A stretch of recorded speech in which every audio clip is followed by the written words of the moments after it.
and welcome to We Bake Sometimes. This video is sort of like a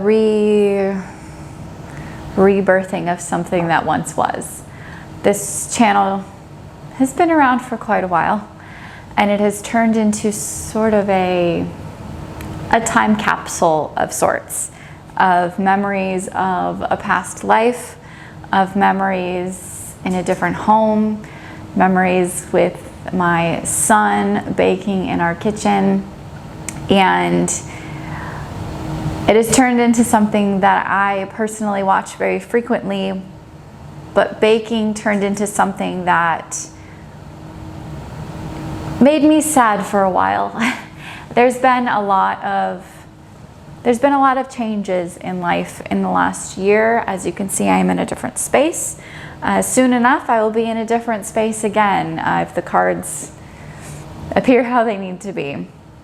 But I wanted to very quickly present myself and let you all know that we are returning to the channel. Now, Jack might not be with me every time. He is very eager to get back into the kitchen, and he's in the kitchen with me every day, but he's very eager to be back in the kitchen with you all. And we watch our videos constantly. Now, I no longer have my garden. I no longer have access to my own fruits and vegetables like I did in previous videos last year. I truly don't even remember what my last video was on here, but I am excited and looking forward to this new chapter with new things at my fingertips, with new ideas, feeling super revamped to be back connected to my baking. Those of you that don't know, I have been a baker my entire life. I have baked professionally, and I've just been an at-home baker, but this year one of my dominant goals is to generate my own micro bakery and to do this. This is something that I love, but it was connected to so much emotion and so many things that just made me sad and made me feel like a failure, essentially. And so I had to take a break from filming and prioritize other things, is what I will say. But this morning, I finally felt like it's time. Enough time has gone by, enough healing has happened to where I feel like I can be here. I have been active on my knitting channel. I'm not sure how many of you are on my knitting channel. I have been quite active on there, sharing my projects, because that's always been a side quest. Sharing my projects is something that I can just kind of detach emotion to and just talk yarn. But baking, so much love and attention and so many memories are connected with those things, as opposed to just knitting a sweater for myself. Now, I'm not gonna lie, there's a lot of feelings attached to this particular sweater that I'm wearing today, which is funny that I put this one on while making this video. But I'm baking for you all today, and I wanted to make this little introduction very brief. If you are new to this channel, I have taken a little bit of a break from filming, obviously. Hopefully you've picked up on that. I've taken a break from filming for about 6 months to deal with just some personal things that have happened and moving, and now I'm no longer a stay-at-home mom, so life has shifted. I am now a preschool teacher, which I love being a preschool teacher. I miss being with my kids every single day. Truly miss being a stay-at-home mom more than anything, which is what is motivating me this year with so many transitions.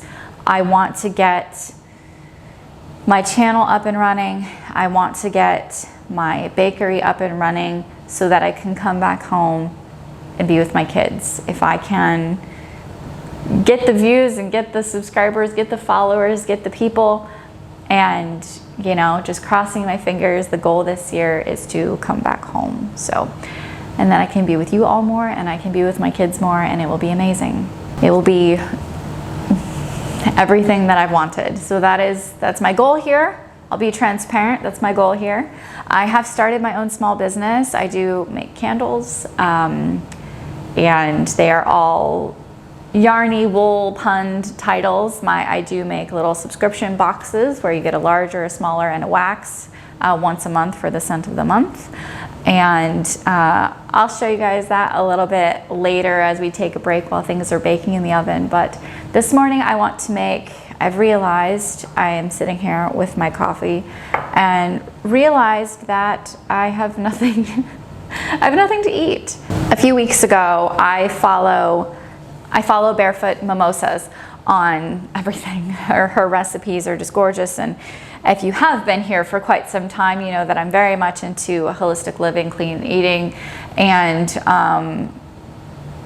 kind of showing that can be fun too. It doesn't have to just be this like greens on a plate, sad fish and greens. Like there's so much that you can make that is still warm and cozy and stick to your bones and just filled with love instead of just health. Okay, so I follow her on things. She does a lot of canning, and I love canning. Jack and I made so much of our own juice this fall, which was just so much fun. I love cranberry season more than anything. We have so many of our own jars of different cranberry juices, different mixers that are just going to be, you know, obviously fun juices for us, but I can show you that in a little bit because I feel like I'm going to crack one open. But I follow her, and this kind of set the tone for this morning on what I wanted to make. She made her very own cough syrup, and I was like, oh my gosh, that's so easy.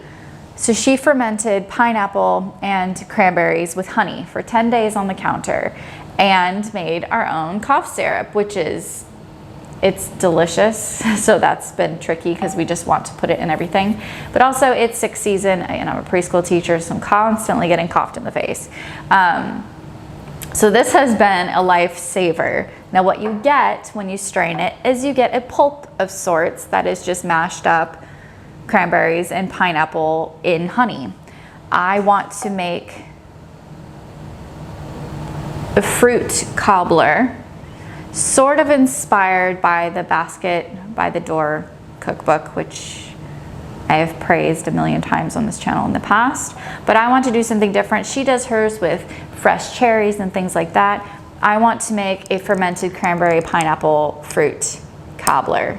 That's my plan for today. Now I know that this probably is not enough fruit, so I am going to crack open some cranberries. I have frozen cranberries, but I could also do juice.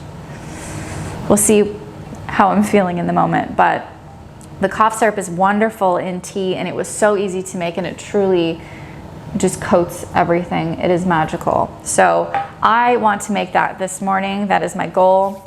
Again, I don't want to be too wordsy on here. I want us to be baking, but I felt like an introduction was necessary and needed for my time away. And now I have still been getting subscribers through the last couple of months. So I'm so happy that you guys are still enjoying the channel. You guys are gonna just freak out with how huge my children are now. Olivia's turned 1, Jack is now 4. And yeah, I've got fully functional children now. There's no babies in my house. So it's going to be really fun to get them in the kitchen. I've got 2 towers right here, one for each of them next to me to prop them up and get them baking. So that's all I have to say. Let's get baking.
it is done. I realized I don't have a sifter for powdered sugar, and I don't know how or when that happened, because I absolutely had one in the past.